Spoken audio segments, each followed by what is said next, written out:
എല്ലാ മാന്യപ്രേക്ഷകർക്കും നമ്മുടെ മറ്റൊരു വീഡിയോയിലേക്ക് സ്വാഗതം. ഇന്ന് നമ്മൾ നോക്കാൻ പോകുന്നത് ചതയം നക്ഷത്രത്തിൻ്റെ ഫലങ്ങളാണ്. അവരുടെ ഭാഗ്യ ദിവസം, ഭാഗ്യ നിറം, ഭാഗ്യരത്നം, പിന്നെ കൊമ്പക്കൂറിലും മീനക്കൂറിലും സ്ത്രീകൾക്കും പുരുഷന്മാർക്കും വിവാഹത്തിന് അനുയോജ്യമായ നക്ഷത്രങ്ങളുമാണ് ഇന്ന് നമ്മൾ നോക്കുന്നത്. ചതയം നക്ഷത്രക്കാരുടെ ഭാഗ്യ ദിവസമായിട്ട് വ്യാഴാഴ്ച ദിവസവും ഇവരുടെ ഭാഗ്യ നമ്പറായിട്ട് 3 ഇവരുടെ ഭാഗ്യ നിറമായി കണക്കാക്കുന്നത് പച്ച നിറമാണ്. കൂടാതെ 3, 12, 21, 30 ദിവസങ്ങൾ ഇവർക്ക് വളരെയധികം ഗുണങ്ങൾ ചെയ്യുന്ന ദിവസങ്ങളാണ്. അതുപോലെ ഇവരുടെ ഭാഗ്യരത്നമായി കണക്കാക്കുന്നത് മഞ്ഞപ്പുഷ്യരാഗമാണ്. ഇതിൻ്റെ മോതിരമൊക്കെ മേടിച്ച് അണിയുന്ന ഇവർക്ക് വളരെയധികം ഗുണങ്ങൾ നൽകും. അതുപോലെ പ്രതികൂലമായ രത്നമായി കണക്കാക്കുന്നത് മരതകവും വജ്രമാണ്. ഇതൊരു കാരണവശാൽ ഇവർ ഉപയോഗിക്കാതിരിക്കുക. അതുപോലെ ചതയം നക്ഷത്രക്കാരുടെ ഭാഗ്യദേവതയായി കണ്ടുവരുന്നത് മഹാവിഷ്ണുവാണ്. മഹാവിഷ്ണുവിനെ പ്രാർത്ഥിക്കുന്ന ഒരു അമ്പല ദർശനം നടത്തുന്നതും ഒക്കെ വളരെയധികം നല്ലതാണ് ചതയം നക്ഷത്രക്കാർക്ക്. അതുപോലെ തന്നെ കുംഭക്കൂറിൽ ജനിച്ച സ്ത്രീകൾക്ക് വിവാഹത്തിന് അനുയോജ്യമായ പുരുഷ നക്ഷത്രങ്ങൾ ഏതൊക്കെയെന്ന് നോക്കാം. പുണർദം, മകം, ഉത്രം, ചോതി, വിശാഖം, അനിഴം, പൂരാടം, തിരുവോണം, ചതയം, പൂരുരുട്ടാതി എന്നീ നക്ഷത്രങ്ങളാണ്.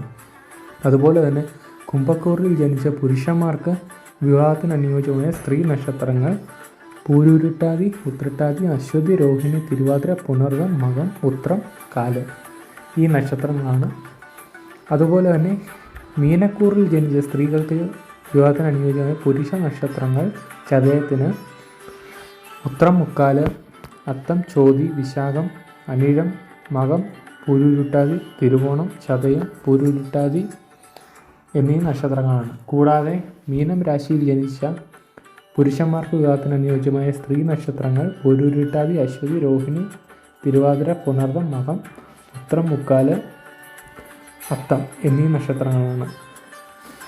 ഉത്രം, മുക്കാല് ചിങ്ങം രാശിയിലെയാണ്. കൂടാതെ വിവാഹത്തിനും സുഹൃത്ബന്ധങ്ങൾ അങ്ങനെയുള്ള കാര്യങ്ങളിൽ മാറ്റി നിർത്തേണ്ട നക്ഷത്രങ്ങളായി കാണുന്നത് അഥവാ അനുകൂലമല്ലാത്ത നക്ഷത്രങ്ങളായി രേവതി, ഭരണി, അത്ത, ഉത്രം, അവിട്ടം, ആയില്യം എന്നീ നക്ഷത്രങ്ങളാണ്. ഈ നക്ഷത്രങ്ങളായി യാതൊരു കാരണവശാലും സുഹൃത്ബന്ധങ്ങളോ ബിസിനസ് അങ്ങനെയുള്ള മറ്റു കാര്യങ്ങളിൽ നിന്നും മാറ്റി നിർത്തുന്നത് നിങ്ങൾക്ക് ഭാവിയിൽ വളരെയധികം ഗുണം ചെയ്യും. ഇവരുമായി കൂട്ടുസംരംഭങ്ങളൊക്കെ തുടങ്ങിക്കഴിഞ്ഞാൽ അത് നിങ്ങൾക്ക് അവസാനം പ്രതികൂലമായി വരാൻ വളരെയധികം ചാൻസ് ഉണ്ട്. അപ്പം നമ്മൾ മറ്റൊരു വീഡിയോയിൽ കണ്ടുവരുന്നിടം വരെ എല്ലാവർക്കും ശുഭദിനം നേരുന്നു. നന്ദി, നമസ്കാരം.